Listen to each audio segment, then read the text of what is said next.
Hi hi ಎಲ್ಲರಿಗೂ ನಮಸ್ಕಾರ. ಇದನ್ನು ನಮ್ಮೂರಲ್ಲಿ ಕೋಳು ಅಂತಾರೆ, ಇಂಗ್ಲೀಷಲ್ಲಿ ಶೆಲ್ ಅಂತಾರೆ. ಈ ಕಡೆ ಬೆಂಗಳೂರು ಕಡೆ ಕಪ್ಪೆ ಚಿಪ್ಪು ಅಂತಾರೆ, ಆಮೇಲೆ ಮಂಗಳೂರು ಕಡೆ ಮರುವಾಯಿ ಅಂತಾರೆ. ಒಟ್ಟಲ್ಲಿ ನಾನಾ ಹೆಸರುಗಳಿವೆ ಇದಕ್ಕೆ. ಇದನ್ನು ನಾನು ಇವತ್ತು ಸೂಪರಾಗಿರೋ ಒಂದು ಪಲ್ಯ ಮಾಡಿದ್ದೀನಿ. ಹೇಗೆ ಮಾಡೋದು ಅಂತ ನಾವು ನೋಡಿ ಬರುವ ಮೊದಲು 5-6 ಬಾರಿ ಚೆನ್ನಾಗಿ ತೊಳಿಬೇಕು. ಕಪ್ಪೆ ಚಿಪ್ಪು ಇರೋದೇ ತೊಳೆಯೋದ್ರಲ್ಲಿ, ಹೊಯ್ಗೆಲ್ಲ ಇದ್ಬಿಡುತ್ತೆ ಅದರಲ್ಲಿ. ಹಾಗಾಗಿ ತುಂಬ ಚೆನ್ನಾಗಿ ತೊಳಿಬೇಕು. 5, 6, 7 ಬಾರಿ ತೊಳೆದ್ರೂ ತೊಂದರೆ ಇಲ್ಲ.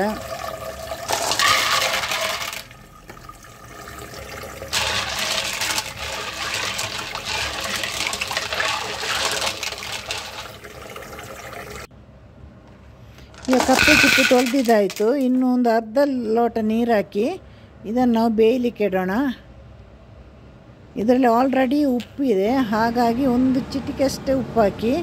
ಜಾಸ್ತಿ ಉಪ್ಪು ಹಾಕಲಿಕ್ಕೆ ಹೋದರೆ ಉಪ್ಪು ಜಾಸ್ತಿ ಆಗಿಬಿಡುತ್ತೆ. ಇದು 2 ಭಾಗ ಓಪನ್ ಆಗೋ ತನಕ ಬೇಯಿಸಬೇಕು. ಒಂದು 10 ನಿಮಿಷದಲ್ಲಿ ಅದು ಫುಲ್ ಓಪನ್ ಆಗುತ್ತೆ. ಓಪನ್ ಆದಮೇಲೆ ಒಂದನ್ನು ಈ ಥರ ಓಪನ್ ಆದಮೇಲೆ ಈ ನೀರನ್ನು ಸಪ್ರೇಟಾಗಿಟ್ಟು ಈ ಕಪ್ಪೆ ಚಿಪ್ಪನ್ನು ಬಿಸಾಕಿ ಒಂದನ್ನು ಮಾತ್ರ ನಾವು ಎತ್ತಿಡಬೇಕು.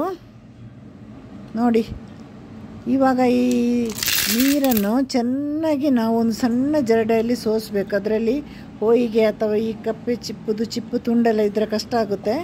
ಆ ಸೋಸಿದ ನೀರನ್ನು ಇದಕ್ಕೆ ಇವಾಗ ಹಾಕಿ ಮತ್ತೆ ಬೇಯಲಿಕ್ಕೆ ಇಡಬೇಕು. ಬೇಯಲಿಕ್ಕೆ ಇಡುವಾಗ ಒಂದು ಈರುಳ್ಳಿಯನ್ನು ಕಟ್ ಮಾಡಿ ಹಾಕಿ, ಮೀಡಿಯಮ್ ಗಾತ್ರದ್ದು.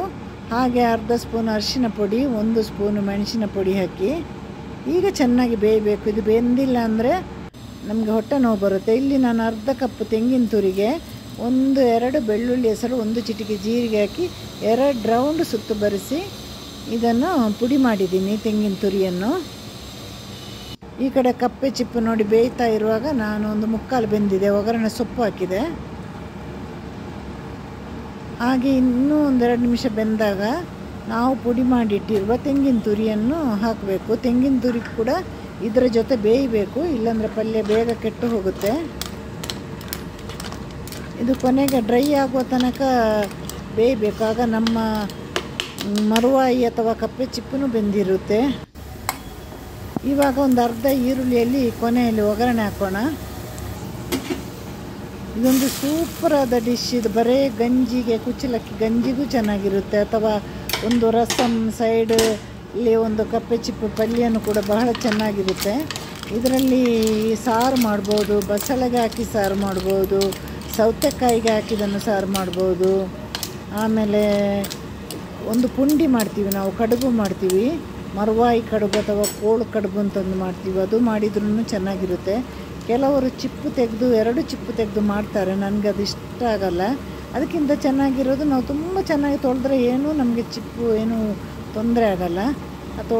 ತೊಳೆಯೋದು ಕಮ್ಮಿ ಆದಾಗ ಮಾತ್ರ ಕೆಲವೊಂದು ಸಲ ಹೊಟ್ಟೆ ನೋವು ಬಂದುಬಿಡುತ್ತೆ.